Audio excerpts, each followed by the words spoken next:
샬롬 1월 12일 화요일 창세기와 함께하는 특별한 말씀 여행 10번째 날입니다. 오늘의 본문인 창세기 10장 말씀을 최재호 집사님께서 읽어주시겠습니다. 하나님의 말씀을 경청하십시오. 창세기 10장. 노아의 아들 셈과 함과 야벳의 족보는 이러하니라. 홍수 후에 그들이 아들들을 낳았으니 야벳의 아들은 고멜과 마곡과 마대와 야완과 두발과 메섹과 디라스요. 고멜의 아들은 아스그나스와 리밧과 도갈마요. 야완의 아들은 엘리사와 달시스와 기띔과 도단임이라. 이들로부터 여러 나라 백성으로 나뉘어서 각기 언어와 종족과 나라대로 바닷가의 땅에 머물렀더라. 함의 아들은 구스와 미스라임과 붓과 가나안이요. 구스의 아들은 스바와 하윌라와 삽다와 라아마와 삽드가요. 라아마의 아들은 스바와 드단이며 구스가 또 니므롯을 낳았으니 그는 세상의 첫 용사라. 그가 여호와 앞에서 용감한 사냥꾼이 되었으므로 속담에 이르기를 아무는 여호와 앞에 니므롯같이 용감한 사냥꾼이로다 하더라.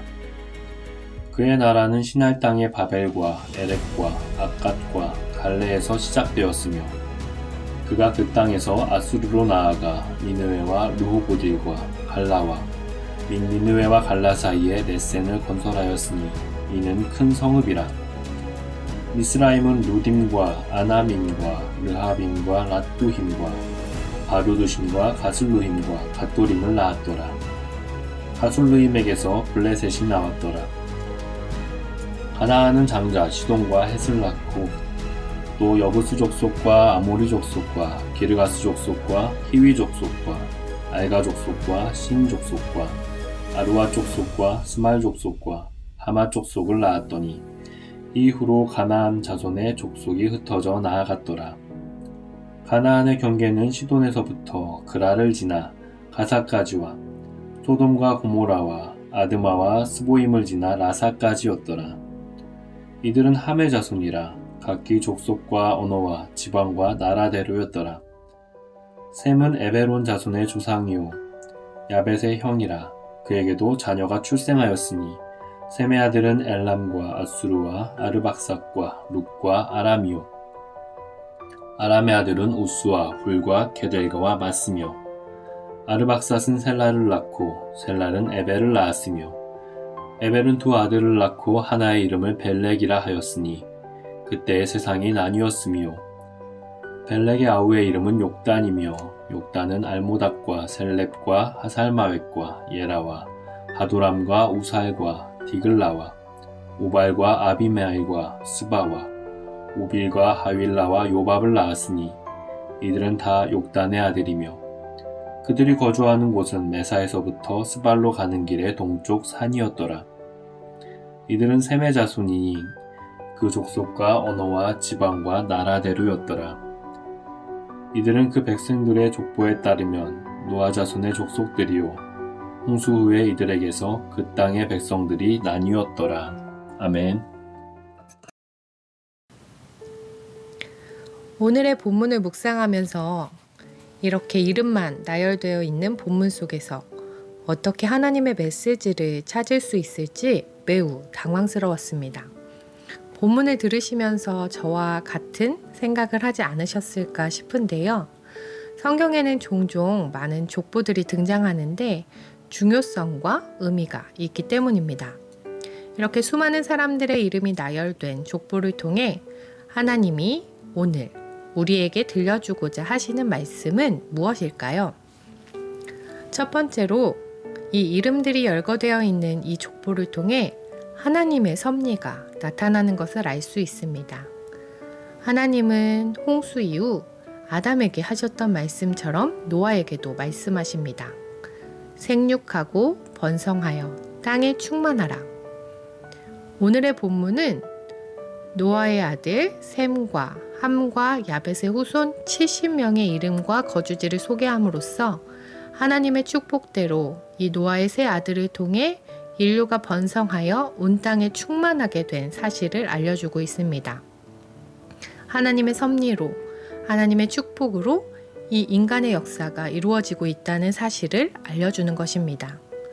또한 마지막에 소개된 셈의 자손으로부터 아브라함으로 이어지는 족보를 통해 여자의 후손, 곧 그리스도를 통한 하나님의 구속 사역이 어떻게 준비되고 진행되고 있는가를 이 족보를 통해 보여주고 계신 것입니다.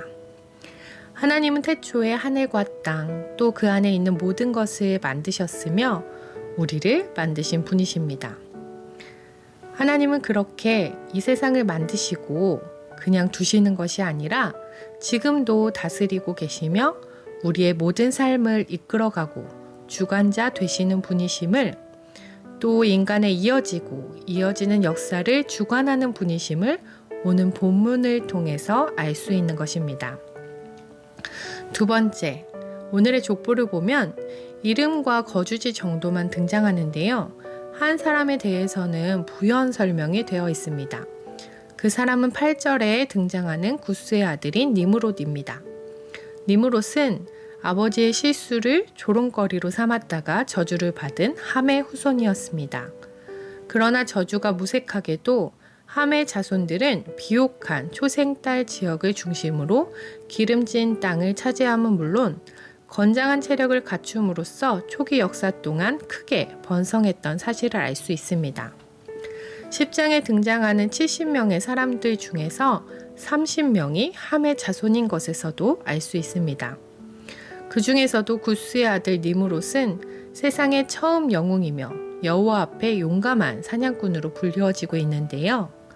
니므롯은 유브라데 강변의 시날 땅을 중심으로 하여 구 바벨론 제국을 세우는 등 당대의 최고의 번성을 누린 사람입니다. 이 니므롯 이름의 뜻을 살펴보면 대적하다, 반역하다라는 의미를 가지고 있고요. 용사라고 번역된 단어 또한 나쁜 면에서는 폭군, 압제자라는 의미를 갖고 있다고 합니다. 니므롯은 그동안 하나님을 섬기던 조상들과 달리 하나님을 대적하고 배반하고 폭력적인 방법으로 부족들을 점령하여 제국을 건설한 인물로 보입니다.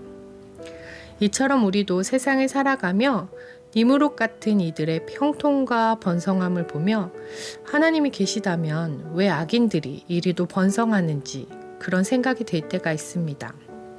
그러나 우리는 함의 자손의 결말을 알고 있습니다. 우리 눈의 번성함을 쫓고 추구하는 것이 아니라 이 세상의 창조주이시며 지금도 그 창조를 이루어가고 계시는 하나님을 바라고 나아가는 것이 성도된 우리의 모습일 것입니다. 오늘 본문을 통해 인간의 역사 가운데 하나님의 역사하심과 섭리를 알 수 있었습니다. 또한 우리가 진정으로 바라고 추구해야 하는 것이 우리 눈에 직접 보이는 번성이 아니라 하나님이심을 알게 되었습니다. 오늘도 우리와 함께 하시며 우리의 주관자이신 하나님을 고백하며 찬양하며 나아가는 오늘 하루이길 소망합니다. 함께 기도하겠습니다. 사랑의 하나님, 하나님은 창조주이십니다. 또한 지금도 우리의 삶 가운데 역사하시며 우리를 주관하시는 분이심을 고백합니다. 우리 삶의 주인이 내가 아니라 하나님이심을 고백하며 하나님만을 바라며 하나님만을 찬양하며 나아가는 높은 뜻 오신 공동체 되게 하옵소서. 예수님 이름으로 기도드립니다. 아멘. 지금 들으시는 찬송가는 38장 예수 우리 왕이여입니다. 우리의 주관자이시며 왕이신 하나님을 오늘 하루 깊이 묵상하며 찬양하는 하루 되길 소망합니다.